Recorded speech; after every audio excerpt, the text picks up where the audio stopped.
싸움을 걸지 않는 나라가 싸움에 약한 나라일까? 늘 참고 늘 조용한 나라를 정말 쉽게 건드려도 되는 걸까? 나는 취재하며 한 가지를 배웠다. 한국은 먼저 주먹을 쥐지 않는다. 하지만 한 번 쥐면 절대 쉽게 풀지 않는다. 이 나라는 상대를 위협하지 않는다. 대신 끝까지 버틴다. 소리치지 않는다. 대신 물러서지 않는다. 착해 보인다. 그래서 많은 이들이 오해한다. 하지만 이 사회는 한 번 물면 놓지 않는 방식으로 살아남아온 나라다. 한국은 싸움을 원하지 않는다. 하지만 싸움이 시작되면 절대 만만한 상대가 아니다. 이 나라를 이해하지 못한 채 쉽게 판단했다면 그건 가장 위험한 착각이다. 네, 코레아우라라고 댓글을 남겨주세요. 구독과 좋아요는 세계에서 대한민국의 활약을 응원하는 힘이 됩니다. 6개월 체류 첫 달, 저는 청와대 출입 기자단에 합류했습니다. 영국 BBC의 아시아 특파원으로 20년을 일했죠. 베이징, 도쿄, 뉴델리, 방콕. 아시아의 주요 도시라면 거의 다 거쳐왔습니다. 그런데 이상하게도 한국만큼은 제대로 이해했다고 말하기 어려운 나라였어요. 처음 서울에 도착한 건 2013년 봄이었습니다. 당시 북한의 핵실험 이후 한반도 긴장이 고조되던 시기였죠. 저는 한국 정부의 대응을 취재하러 왔습니다. 공항에서 시내로 가는 길, 창밖 풍경은 놀라울 정도로 평온했어요. 전쟁 직전 같은 분위기는 어디에도 없었습니다. 외교부 브리핑룸에서 만난 대변인은 정중했습니다. 질문에 차분히 답했고 과격한 표현은 하나도 쓰지 않았어요. 북한을 비난하지도 않았고 미국이나 중국을 거론하며 편을 가르지도 않았습니다. 그저 원칙을 설명했죠. 평화를 유지하되 도발은 용납하지 않겠다고요. 저는 솔직히 실망했습니다. 너무 평범했거든요. 일본 외교관들은 명확했어요. 중국 관리들은 거대한 자신감을 드러냈죠. 그런데 한국은 달랐습니다. 강하지도 약하지도 않은 것처럼 보였어요. 그냥 조용했습니다. 그날 저녁 명동거리를 걸었습니다. 사람들은 쇼핑하고 밥 먹고 웃으며 사진을 찍었어요. 북쪽에서 전쟁 위협이 쏟아지는데도 일상은 흔들리지 않았습니다. 처음엔 이게 무감각인 줄 알았어요. 그런데 며칠 지나며 생각이 바뀌었습니다. 호텔 방에서 뉴스를 봤습니다. 한국 방송들은 북한 소식을 다루되 패닉 상태는 아니었어요. 분석이 차분했고 전문가들은 감정보다 데이터로 말했습니다. 정부는 대피 훈련을 진행했지만 사람들은 익숙하게 참여했죠. 이건 무감각이 아니라 익숙함이었습니다. 이튿날 국방부 관계자를 인터뷰했습니다. 50대 중반의 예비역 장성이었어요. 그는 제 질문에 웃으며 답했습니다. 우리는 70년 넘게 이렇게 살아왔다고요. 위협은 늘 있었지만 우리는 멈추지 않았다고요. 그의 말투는 여전히 부드러웠습니다. 그런데 눈빛은 달랐어요. 단호했습니다. 그는 한국이 전쟁을 원하지 않지만 필요하면 대응할 준비가 되어 있다고 말했죠. 협상 테이블에서는 예의를 지키지만 선을 넘으면 물러서지 않는다고요. 저는 그때 처음 느꼈습니다. 이 나라는 것과 속이 다를 수 있겠다고요. 외교 무대에서 보이는 온화함이 전부가 아닐 수 있다고요. 예의는 약함의 표현이 아니라 통제의 결과일 수도 있었습니다. 일주일 뒤 판문점을 취재했습니다. 군사분계선 앞에 선 한국 병사들은 움직이지 않았어요. 북한 병사들이 카메라를 들이대도 소리를 질러도 반응하지 않았습니다. 그들은 그저 서 있었죠. 그런데 그 서 있음이 이상하게 강해 보였어요. 동행한 미군 장교가 속삭였습니다. 한국군은 절대 먼저 도발하지 않는다고요. 그런데 한 번 선을 넘으면 물러서지도 않는다고요. 그는 한국군을 25년 넘게 봐왔다며 이들만큼 규율 있고 침착한 군대는 본 적 없다고 했습니다. 저는 런던으로 돌아가는 비행기 안에서 생각했습니다. 한국은 제가 취재한 다른 나라들과 확실히 달랐어요. 일본처럼 명확하게 정리되지 않았고 중국처럼 거대하게 드러나지도 않았습니다. 그런데 묘하게 기억에 남았죠. 그 후 6년간 저는 한국을 5번 더 취재했습니다. 사드 배치 논란, 박근혜 탄핵, 남북 정상회담, 코로나 대응, 그리고 윤석열 정부 출범까지요. 매번 한국은 예상을 벗어났습니다. 사드 배치 때는 중국이 강하게 압박했습니다. 경제 보복까지 했죠. 저는 한국이 물러설 줄 알았어요. 그런데 정부는 흔들리지 않았습니다. 외교적으로는 중국과 대화했지만 배치는 그대로 진행했죠. 예 바르게, 그러나 단호하게요. 탄핵 당시엔 광화문 광장에 100만 명이 모였습니다. 그런데 폭력은 없었어요. 사람들은 질서 정연하게 촛불을 들고 노래하고 연설을 들었습니다. 경찰과 충돌하지 않았죠. 저는 놀랐습니다. 이렇게 거대한 시위가 이렇게 평화로울 수 있다는 게요. 남북 정상회담 때는 또 달랐습니다. 문재인 대통령은 김정은과 악수하고 웃으며 대화했어요. 그런데 회담 내용을 보면 양보는 없었습니다. 평화를 말했지만 비핵화 원칙은 지켰죠. 부드러웠지만 흔들리지 않았습니다. 코로나 대응은 더 인상적이었습니다. 한국은 봉쇄하지 않았어요. 대신 추적하고 검사하고 격리했습니다. 정부는 강제하지 않았지만 시민들은 협조했죠. 마스크 쓰고 거리 두고 백신 맞았습니다. 명령 없이도 질서가 유지됐어요. 저는 2019년 여름 서울에서 6개월을 보내기로 결심했습니다. 이번엔 단순 취재가 아니라 이 사회를 제대로 이해하고 싶었어요. BBC 본사에 장기 체류를 요청했고 허가를 받았습니다. 서울 마포구의 작은 아파트를 얼었습니다. 매일 아침 한강을 따라 걸으며 사람들을 관찰했어요. 출근하는 직장인, 운동하는 노인, 등교하는 학생들. 그들은 바빴지만 산만하지 않았습니다. 어느 날 지하철에서 노인이 쓰러졌습니다. 주변 사람들이 즉시 반응했어요. 누군가는 119에 전화했고 누군가는 심폐소생술을 시작했습니다. 영무원이 올 때까지 승객들이 협력했죠. 말없이 그러나 효율적으로요. 저는 그 광경을 보며 깨달았습니다. 한국 사회의 힘은 개인의 영웅주의가 아니라 집단의 협력에서 나온다고요. 그들은 위기 앞에서 흩어지지 않았습니다. 오히려 더 단단해졌죠. 6개월의 체류가 끝나갈 무렵, 저는 한 가지 결론에 도달했습니다. 한국은 설명되는 나라가 아니라 경험되는 나라라고요. 숫자와 통계로는 파악되지 않는 무언가가 있었습니다. 그건 아마도 태도였을 겁니다. 예 바르지만 강인한, 온화하지만 흔들리지 않는 그 태도요. 이제 저는 런던으로 돌아갑니다. 그런데 한국은 자꾸 떠오를 것 같아요. 화려해서가 아니라 쉽게 잊히지 않을 것 같아서요. 6개월 체류 첫 달, 저는 청와대 출입 기자단에 합류했습니다. 미국 국무부 차관이 서울을 방문했어요. 사드 추가 배치 요구였죠. 브리핑룸은 긴장감으로 가득했습니다. 미국 측은 자신만만했어요. 한국이 당연히 받아들일 거라 생각했죠. 그런데 한국 외교부 장관의 첫마디가 압권이었습니다. 귀국의 우려는 이해합니다. 그러나 주권 국가로서 우리 판단도 존중받아야 합니다. 부드러웠지만 거부감은 명확했어요. 미국 차관이 동맹을 강조하자 장관이 답했습니다. 동맹은 강요가 아닌 협의로 유지됩니다. 회의실 공기가 차갑게 식었죠. 저는 놀랐습니다. 한국이 미국에게 이렇게 직접적으로 말할 줄 몰랐거든요. 예의는 지켰지만 입장은 굽히지 않았어요. 회의 후 미국 보좌관이 한숨 쉬며 말했습니다. 한국 사람들은 절대 소리 지르지 않습니다. 그런데 더 무섭죠. 한번 결정하면 절대 안 바꾸거든요.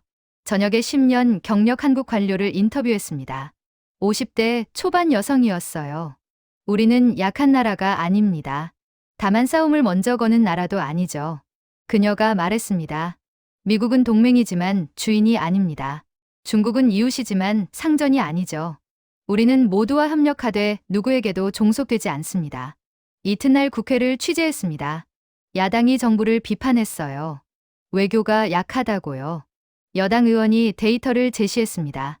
지난 5년간 한국이 독자 입장을 밝힌 횟수, 미국과 의견 차이, 중국 압박 거부 사례들. 한국은 생각보다 독립적으로 움직였습니다. 야당이 반박했죠. 목소리가 작지 않느냐고요. 여당이 답했습니다. 목소리 크기와 영향력은 다릅니다. 우리는 외치지 않지만 관철시킵니다. 그날 밤 20년간 제가 쓴 한국 기사들을 다시 읽었습니다. 사드, 지소미아, 한일 분쟁, 미중 갈등. 매번 비난받았어요. 약하다고요. 그런데 결과는 달랐습니다. 조용했지만 효과적이었어요. 판문점 선언 1주년 행사를 취재했습니다.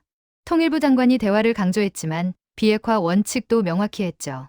탈북 교수를 만났습니다. 60대였어요. 북한이 가장 두려워하는 게 뭔지 아냐고 물었습니다. 미군이라 답했더니 고개를 저었어요. 한국의 침착함입니다. 도발에도 과잉 반응 안 하고 위협해도 패닉 안 빠지는 태도요. 북한은 나만이 흥분하길 바랍니다. 그런데 남한은 절대 그 함정에 안 빠지죠. 언제나 차분하게 원칙적으로 대응합니다. 70년간 남한을 무너뜨리려 했지만 실패했어요. 남한이 흔들리지 않았기 때문입니다. 서점에서 외교 책들을 봤습니다. 조용한 강국, 예의 바른 협상가, 부드러운 칼날. 한국인들의 자기 인식이었어요. 전직 외교관 회고록을 샀습니다. 인상 깊은 구절이 있었죠. 우리는 먼저 목소리 높이지 않습니다. 하지만 입장이 무시당하는 것도 허용 안 하죠. 협상은 논리 싸움입니다. 조찬 모임에서 기자들이 토론했어요. 미국 편이냐, 중국 편이냐. 선배가 정리했습니다. 우리는 미국 편도 중국 편도 아닙니다. 우리 편입니다. 저는 깨달았어요. 한국인에게 독립은 생존입니다. 국립외교원을 갔습니다. 후보생들이 모의 협상 중이었어요. 미국 팀이 요구하고 한국 팀이 거부했죠. 교관이 물었습니다. 왜 더 강하게 안 했냐고요. 학생이 답했어요. 감정적 대응은 협상력을 떨어뜨립니다. 냉정하게 분명하게 전달했습니다. 교관이 끄덕였죠. 외교는 전략입니다. 침착한 관철은 훈련된 자만 합니다. 한국 외교력은 만들어진 겁니다. 수십 년 버티며 체득한 기술이죠. 명동을 걸었습니다. 관광객들이 평화롭게 다녔어요. 그런데 북쪽엔 핵무기, 서쪽엔 압박, 동쪽엔 갈등이 있습니다. 평온한 건 한국이 흔들리지 않았기 때문이에요. 택시 기사님이 물었습니다. 한국이 어떠냐고요. 조용해서 약해 보였는데 강하더라고요. 기사님이 웃었습니다. 우리는 원래 그래요. 말은 적게 하지만 할 일은 다 하죠. 그 말이 오래 남았습니다. 한국 외교의 핵심이었어요.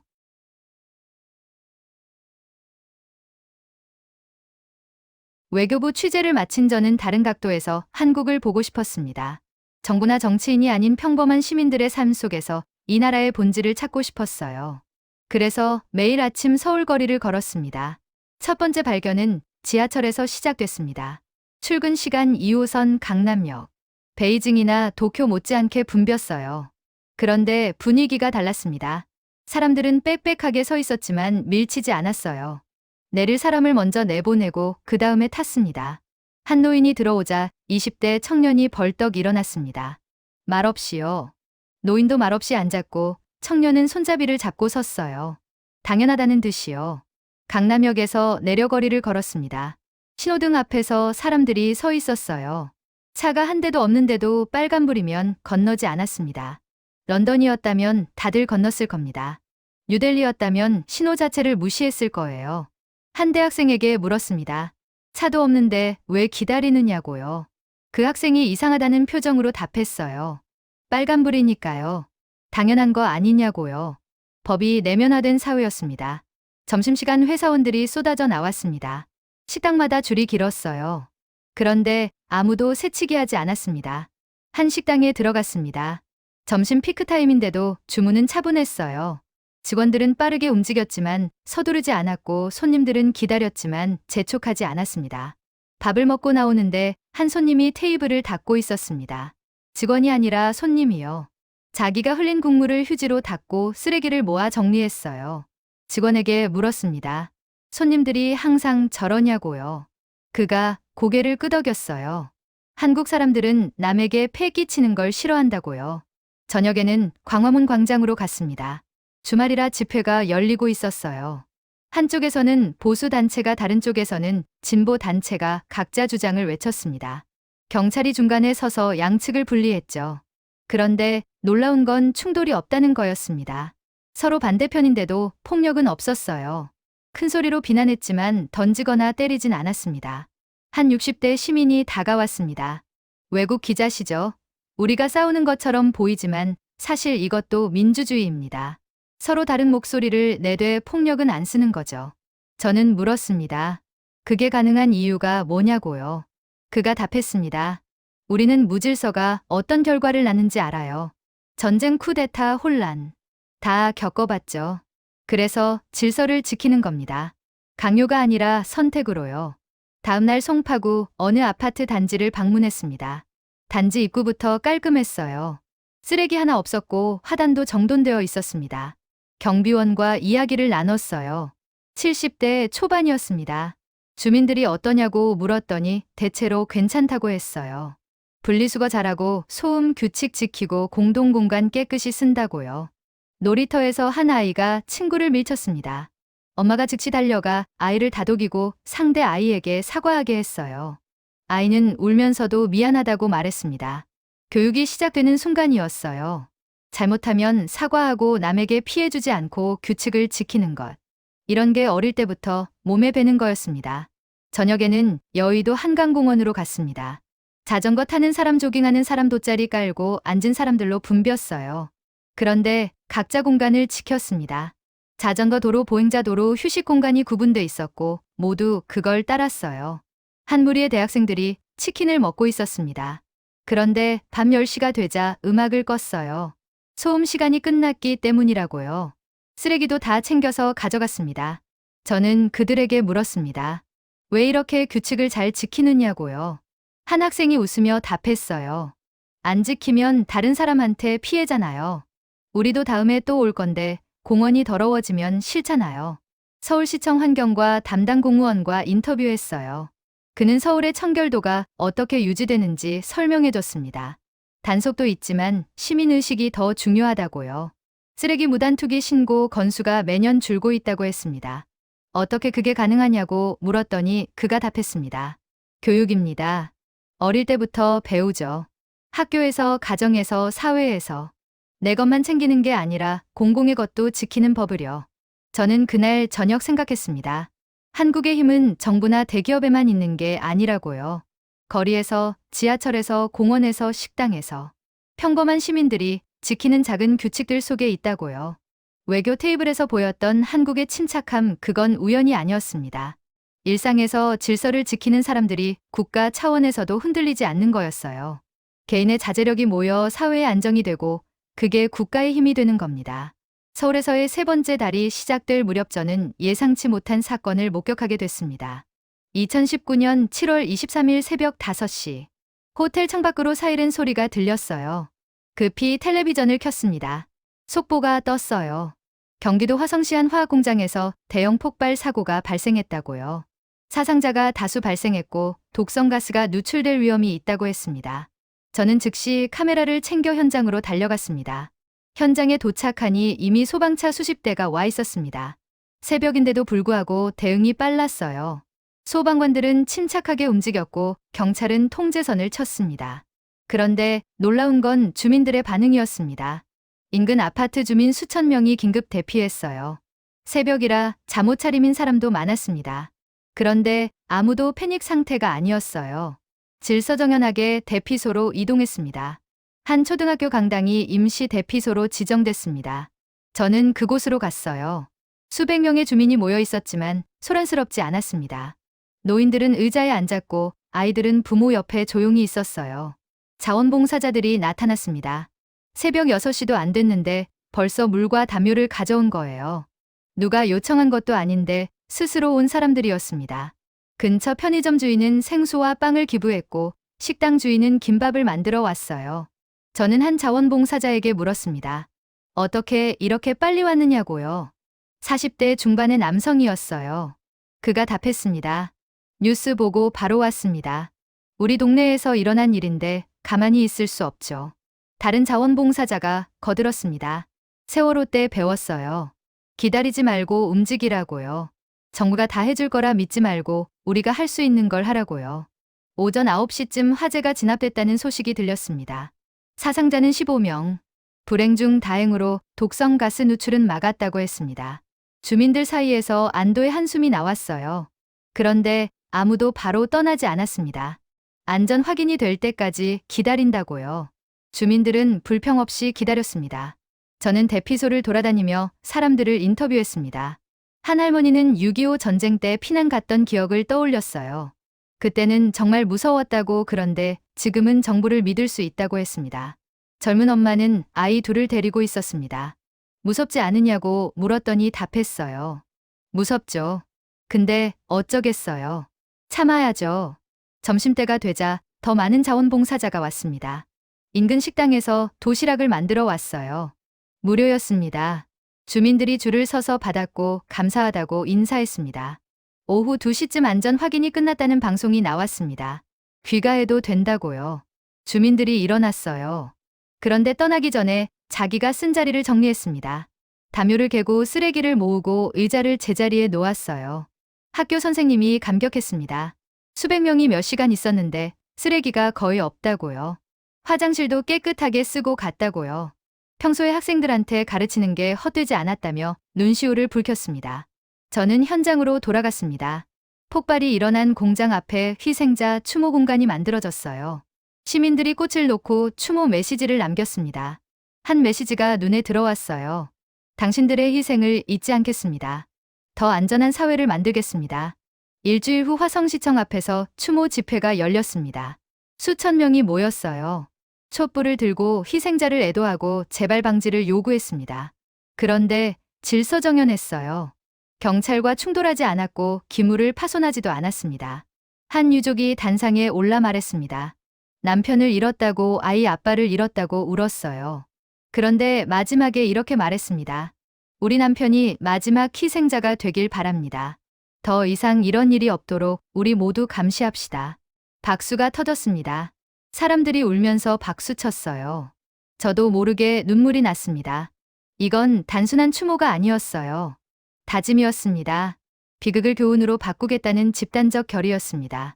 다음 달 저는 코로나19 관련 뉴스를 봤습니다. 당시 한국은 대구에서 집단 감염이 발생한 상태였어요. 하루 확진자가 수백 명씩 나왔습니다. 그런데 정부는 봉쇄하지 않았어요. 대신 검사하고 추적하고 격리했습니다. 저는 대구로 내려갔습니다. 도시는 조용했지만 멈추지 않았어요. 가게는 열었고 버스는 다녔고 사람들은 마스크를 쓰고 일상을 유지했습니다. 공포는 있었지만 패닉은 없었어요. 선별진료소를 취재했습니다. 긴 줄이 늘어서 있었어요. 사람들은 몇 시간씩 기다렸지만 항의하지 않았습니다. 의료진은 지친 얼굴이었지만 멈추지 않았어요. 한 간호사는 하루 12시간씩 일한다고 했습니다. 힘들지 않느냐고 물었더니 답했어요. 힘들죠. 근데 제가 안 하면 누가 하겠어요. 우리가 버텨야 시민들이 안전하잖아요. 한 달 후 한국의 코로나 확진자 곡선이 꺾였습니다. 봉쇄 없이 이뤄낸 성과였어요. 세계가 주목했습니다. 저는 BBC에 특집 리포트를 보냈어요. 제목은 이랬습니다. 한국은 어떻게 자유와 안전을 동시에 지켰나. 편집장이 전화했습니다. 훌륭하다고, 이게 바로 우리가 원한 콘텐츠라고 했어요. 그리고 물었습니다. 한국의 비결이 뭐냐고요. 저는 답했습니다. 시민의식입니다. 강제가 아닌 자발적 협조요. 저는 깨달았습니다. 한국의 힘은 위기가 없을 때가 아니라 위기가 왔을 때 드러난다고요. 평소엔 조용하지만 위급할 땐 단결합니다. 개인은 약해 보이지만 모이면 강해집니다. 그게 이 나라의 본능이었어요. 서울에서의 넷째 달 저는 한국어를 배우기 시작했습니다. 통역에만 의존하면 이 사회의 깊은 부분을 이해할 수 없다고 생각했거든요. 이화여대 한국어교육원에 등록했어요. 첫 수업에서 선생님이 한글의 역사를 설명했습니다. 세종대왕이 백성을 위해 만든 문자라고요. 쉽게 배울 수 있도록 과학적으로 설계했다고 했습니다. 저는 놀랐습니다. 대부분의 문자는 자연스럽게 진화한 건데 한글은 창제됐다는 거예요. 더 놀라운 건 그 목적이었습니다. 지배계급이 아니라 일반 백성을 위해 만들었다는 것. 선생님이 말했습니다. 세종대왕은 모든 사람이 글을 읽고 쓸 수 있어야 한다고 믿었어요. 그래서 하루면 배울 수 있는 문자를 만든 겁니다. 몇 주가 지나며 저는 한국어의 독특한 특징을 발견했습니다. 존댓말과 반말의 구분이 그랬어요. 나이지기 친밀도에 따라 말투가 완전히 달라졌습니다. 처음엔 복잡하다고 생각했어요. 그런데 선생님이 설명했습니다. 이건 단순한 예의가 아니에요. 관계를 정의하는 방식입니다. 누구와 어떤 관계인지를 언어로 표현하는 거죠. 저는 물었습니다. 왜 이렇게 복잡하게 만들었느냐고요. 선생님이 답했어요. 한국 사회는 관계 중심 사회입니다. 개인보다 관계가 중요하죠. 그래서 언어에도 그게 반영된 겁니다. 말하는 순간 나와 상대의 관계가 정해집니다. 수업이 끝난 뒤 카페에서 커피를 마시며 생각했습니다. 영어는 모두에게 같은 이유입니다. 아이든 대통령이든 유아히예요. 그런데 한국어는 달랐습니다. 상대에 따라 말이 바뀌었어요. 이건 평등보다 조화를 중시하는 문화라는 생각이 들었습니다. 다음 주 저는 한국어 토론 수업에 참여했습니다. 주제는 한국 사회의 집단주의였어요. 미국인 학생이 말했습니다. 한국은 너무 집단주의적이에요. 개인의 자유가 없어 보입니다. 프랑스 학생이 동의했죠. 모두 같은 옷을 입고 같은 걸 좋아하고 같은 생각을 해요. 그런데 한국인 조교가 반박했습니다. 그건 오해예요. 한국 사람들도 개인주의적입니다. 다만 표현 방식이 다를 뿐이죠. 우리는 집단 안에서 개성을 찾습니다. 집단을 부정하며 개성을 드러내는 게 아니라 집단에 기여하며 자신을 증명하는 거예요. 저는 흥미로웠습니다. 그 차이가 뭐냐고 물었어요. 조교가 설명했습니다. 서양은 개인이 먼저고 집단이 나중입니다. 그런데 한국은 집단이 먼저고 개인이 그 안에 있죠. 나를 버리는 게 아니라 우리 속에서 나를 찾는 겁니다. 저녁에 한국 문학 수업이 있었습니다. 김소월의 진달래꽃을 읽었어요. 나 보기가 역겨워 가실 때에는 말없이 고이 보내드리오리다. 선생님이 물었습니다. 이 시가 슬픈 이유가 뭘까요? 한 학생이 답했어요. 사랑하는 사람을 떠나보내니까요. 선생님이 고개를 끄덕였습니다. 맞아요. 그런데 더 슬픈 건 뭘까요? 떠나는 사람을 붙잡지 않는다는 거예요. 자기 감정보다 상대의 선택을 존중합니다. 아파도 참아요. 그게 한국인의 정서입니다. 저는 그제야 이해했습니다. 한국인들이 왜 감정을 직접적으로 드러내지 않는지요. 외교 테이블에서 왜 조용히 버티는지, 거리에서 왜 질서를 지키는지. 그건 문화가 아니라 철학이었어요. 참는 게 약한 거라고 생각하는 서양과 달리 한국에선 참는 게 강한 거였습니다. 한 달 후 저는 간단한 한국어 대화가 가능해졌습니다. 식당에서 주문하고 택시에서 목적지를 말하고 가게에서 물건을 샀어요. 그런데 놀라운 일이 생겼습니다. 한국 사람들이 제게 더 친절해진 거예요. 서툰 한국어로 말하면 다들 웃으며 도와줬습니다. 한 할머니가 말했어요. 한국말 잘하시네요. 공부 많이 하셨어요? 저는 아직 서툴다고 했습니다. 할머니가 웃으셨어요. 아니에요. 외국인이 우리말 배우려고 노력하는 게 고마워요. 그 순간 저는 느꼈습니다. 한국어를 배우는 건 단순히 언어를 익히는 게 아니라 한국 사회에 들어가는 과정이라는 걸요. 어느 날 길에서 길을 잃었습니다. 한 청년에게 한국어로 물었어요. 실례합니다. 명동역이 어디예요? 청년이 놀란 표정으로 저를 봤습니다. 외국인이세요? 한국말 잘하시는데요?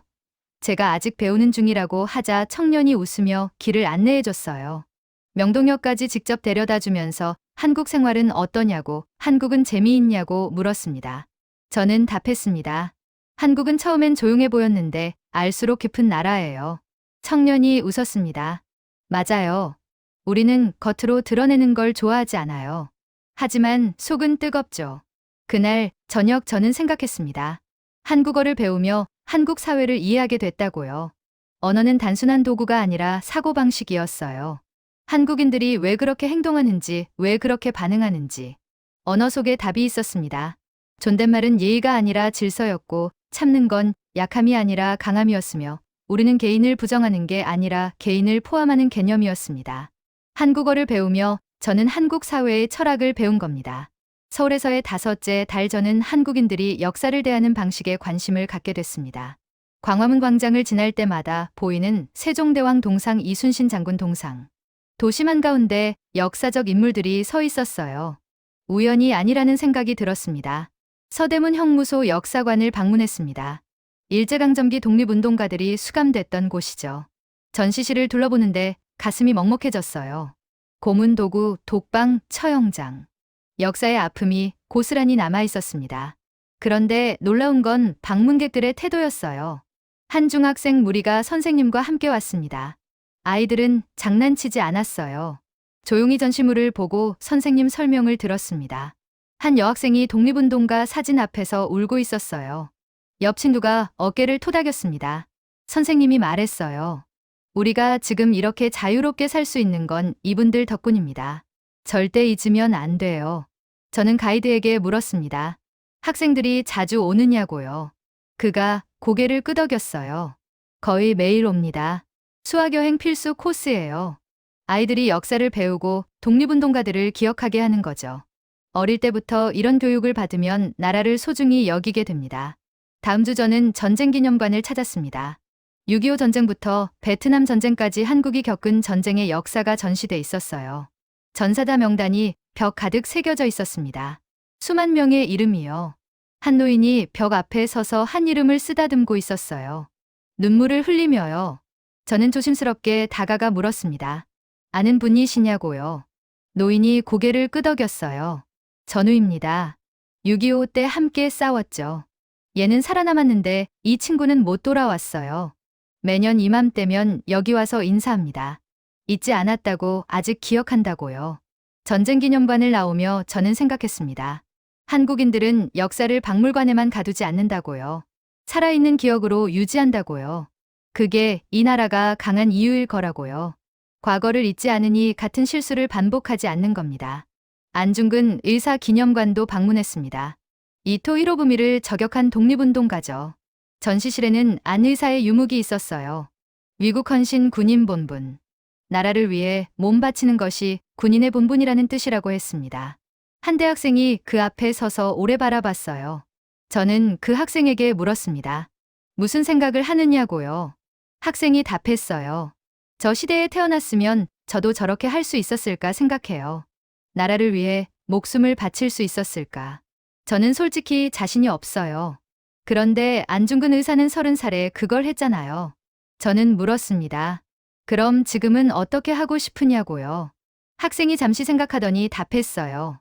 목숨까지는 아니어도 제가 할 수 있는 걸 하고 싶어요. 공부 열심히 해서 좋은 기술 개발하고 한국을 더 발전시키고 싶습니다.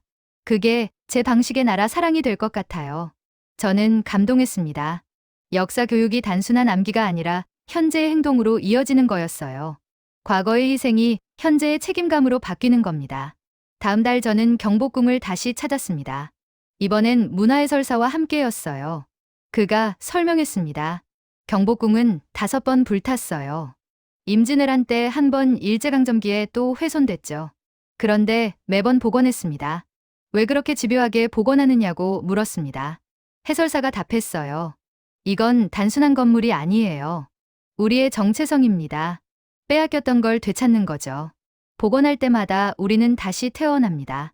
역사를 되찾고 자존심을 회복하는 겁니다. 저는 깨달았습니다.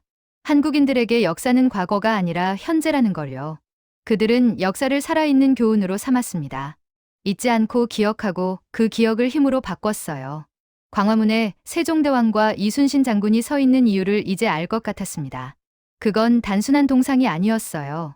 살아있는 메시지였습니다. 우리는 이런 선조가 있다. 우리는 이런 역사를 가졌다. 그러니 우리는 이렇게 살아야 한다. 저녁에 한 역사 교수를 인터뷰했습니다. 60대 중반이었어요. 그에게 물었습니다. 한국인들은 왜 이렇게 역사에 집착하느냐고요. 그가 웃었습니다. 집착이 아닙니다. 생존입니다. 우리는 역사를 잊으면 다시 당한다는 걸 알아요. 외세의 침략, 분단, 전쟁. 다 겪었죠. 그래서 기억하는 겁니다. 같은 실수를 반복하지 않으려고요. 그는 덧붙였습니다. 그리고 우리는 역사에서 희망도 찾아요. 어려울 때마다 선조들이 어떻게 극복했는지 봅니다. 그리고 우리도 할 수 있다고 믿죠. 역사는 우리의 교과서이자 힘입니다. 저는 그날 밤 생각했습니다. 한국이 조용하지만 강한 이유를 이제 알 것 같다고요. 그들은 역사를 기억하고 그 기억에서 교훈을 얻고 그 교훈을 현재에 적용했습니다. 과거가 현재를 만들고 현재가 미래를 준비하는 겁니다. 기억하는 민족은 쉽게 무너지지 않습니다. 서울에서의 6째 달 저는 한국의 기술 기업들을 취재하기 시작했습니다. 판교 테크노밸리를 방문했어요. 수백 개의 스타트업과 대기업 연구소가 모여 있는 곳이었죠. 한 인공지능 스타트업 대표를 만났습니다. 30대 중반의 젊은 엔지니어였어요. 그는 자신들이 개발한 기술을 설명했습니다. 의료 영상 분석 인공지능이었어요. 엑스레이 사진을 보고 질병을 진단하는 거죠. 정확도가 98%라고 했습니다. 저는 놀랐어요. 그 정도면 세계적 수준 아니냐고요. 그가 웃었습니다. 세계 최고까지는 아니지만 경쟁력은 있죠. 미국이나 중국 기업들도 비슷한 걸 개발하니까요. 저는 물었습니다. 그럼 한국 기업의 강점은 뭐냐고요. 그가 답했어요. 속도입니다. 우리는 빨라요. 아이디어에서 제품까지 빠르게 만들어냅니다. 그리고 끈기 있게 개선하죠. 한 번에 완벽하게 만들려고 하지 않아요. 빨리 만들고 계속 고칩니다. 다음 주 삼성전자 수원 사업장을 방문했습니다. 반도체 연구소였어요. 한 수석연구원이 안내해줬습니다. 50대 초반이었어요. 그는 20년 넘게 반도체를 연구했다고 했습니다. 저는 물었어요. 한국이 반도체 강국이 된 이유가 뭐냐고요. 그가 답했습니다. 집요함입니다. 우리는 포기하지 않아요. 일본이 선두였을 때도 따라잡았고 미국이 앞서 있을 때도 추격했죠. 밤낮 없이 연구했습니다. 실패해도 다시 시도했어요. 지금 우리가 세계 1위인 건 그 집요함 덕분입니다. 저는 연구실을 둘러봤습니다. 젊은 연구원들이 현미경 앞에 앉아 있었어요. 밤 9시가 넘었는데도 일하고 있었습니다. 한 연구원에게 물었어요.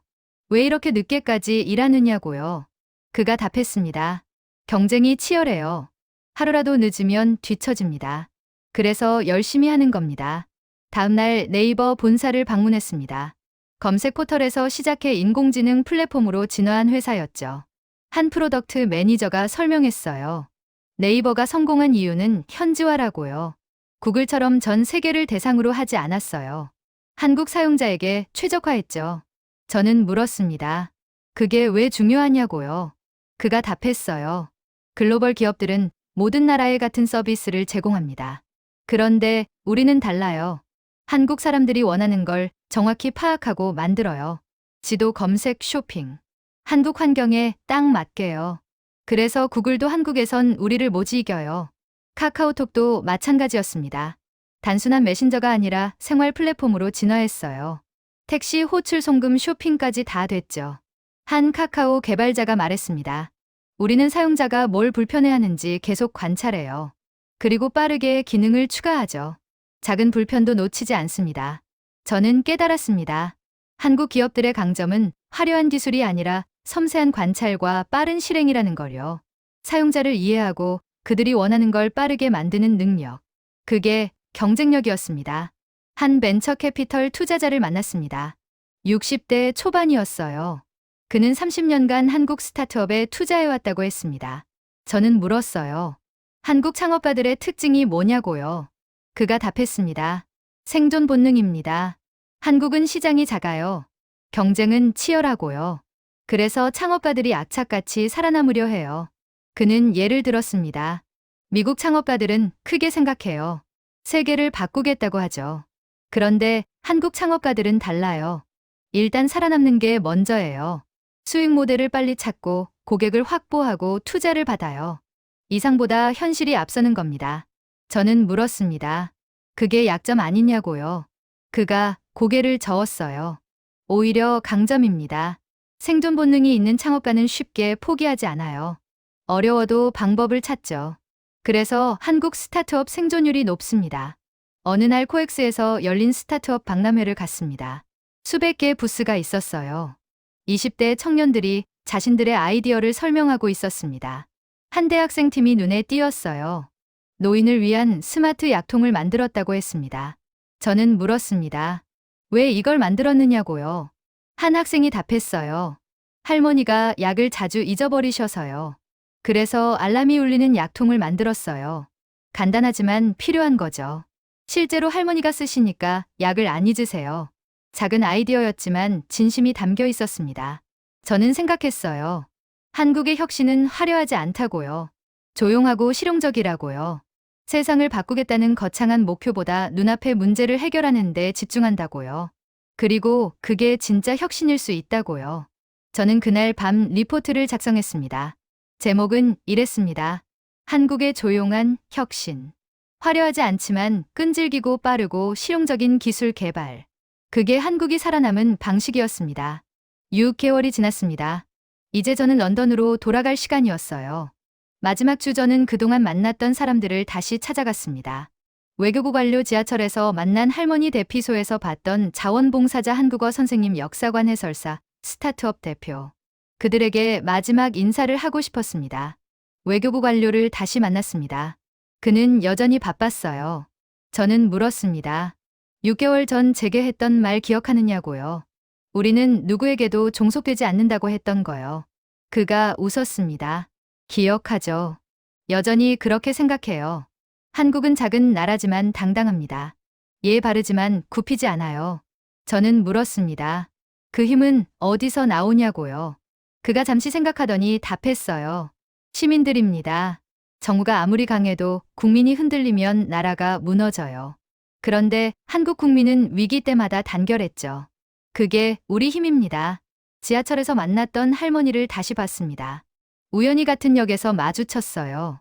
할머니가 저를 알아봤습니다. 아, 그때 그 외국인 아직 한국에 있었어요? 이제 떠난다고 했더니 아쉬워하셨어요. 한국이 어땠냐고 물으셨습니다. 저는 솔직히 답했습니다. 처음엔 조용한 나라인 줄 알았어요. 그런데 알고 보니 강한 나라더라고요. 할머니가 웃으셨습니다. 우리가 조용한 건 맞아요. 하지만 약한 건 아니죠. 6.25도 겪고 IMF도 이겨냈어요. 한국 사람들은 즐기거든요. 대피소에서 봤던 자원봉사자도 만났습니다. 그는 여전히 자원봉사를 하고 있었어요. 주말마다 독거노인 집을 방문한다고 했습니다. 왜 계속 하느냐고 물었더니 답했어요. 저도 누군가의 도움을 받았으니까요. 어려울 때 이웃이 도와줬어요.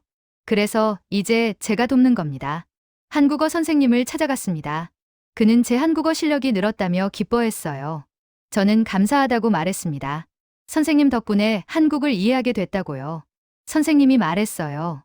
언어를 배우는 건 문화를 배우는 거예요. 한국어를 배우며 한국 사회를 이해했다면 제 수업은 성공한 겁니다. 역사관 해설사도 다시 만났습니다. 그는 여전히 학생들에게 역사를 가르치고 있었어요. 저는 물었습니다. 왜 이 일을 계속하느냐고요. 그가 답했어요. 젊은 세대가 역사를 알아야 나라가 바로 서요. 과거를 모르면 미래도 없어요. 그래서 저는 계속 가르칩니다. 스타트업 대표에게도 연락했습니다. 그의 회사는 투자를 받았다고 했어요. 다음 달부터 제품을 출시한다고요. 저는 축하한다고 말했습니다. 그가 웃었어요. 이제 시작이에요. 시장에서 살아남아야죠. 경쟁이 치열하니까요. 하지만 해낼 겁니다. 포기하지 않을 거예요. 마지막 날 저는 남산타워에 올랐습니다. 서울 전체가 한눈에 보였어요. 빽빽한 건물들, 강을 가로지르는 다리들, 움직이는 차들. 거대한 도시였습니다. 6개월 전만 해도 낯선 곳이었는데 이제 익숙해졌어요. 저는 생각했습니다. 한국은 여전히 설명하기 어려운 나라라고요. 숫자로는 중간 규모지만 영향력은 그 이상이고요. 목소리는 작지만 존재감은 크고요. 부드러워 보이지만 강인하고요. 모순처럼 보이지만 그게 한국이었습니다. 호텔로 돌아와 짐을 쌌습니다. 6개월간 모은 자료들을 정리했어요. 인터뷰 녹음, 사진, 메모. 엄청난 양이었습니다. 이걸 가지고 런던에서 특집 다큐멘터리를 만들 계획이었어요. 제목은 이미 정했습니다. 한국 설명되지 않는 힘. 공항으로 가는 택시 안에서 기사님이 물었습니다. 한국이 어땠냐고요? 저는 답했습니다. 처음엔 이해하기 어려웠어요. 그런데 시간이 지나며 느낌으로 알게 됐어요. 이 나라는 설명되는 게 아니라 경험되는 나라더라고요. 기사님이 웃었습니다. 맞아요. 한국은 그래요. 말로 설명하기 어렵죠. 그냥 느껴야 해요. 우리는 화려하지 않지만 끈질기고요. 크게 떠들지 않지만 할 일은 다 하고요. 그게 우리 방식입니다. 공항에 도착했습니다. 비행기에 오르기 전 마지막으로 서울을 바라봤어요. 이 도시에서 6개월을 보냈습니다. 짧은 시간이었지만 많은 걸 배웠어요. 한국이라는 나라를, 그리고 한국 사람들을요. 비행기가 이륙했습니다. 창밖으로 서울이 점점 작아졌어요. 그런데 제 마음속에선 더 커졌습니다. 한국은 제게 단순한 취재 대상이 아니었어요. 배움의 장소였고 영감의 원천이었습니다. 런던으로 가는 11시간 동안 저는 생각했습니다. 한국의 힘은 무엇일까? 정부의 능력일까? 기업의 기술일까? 아니면 국민의 단결일까? 아마도 전부일 겁니다.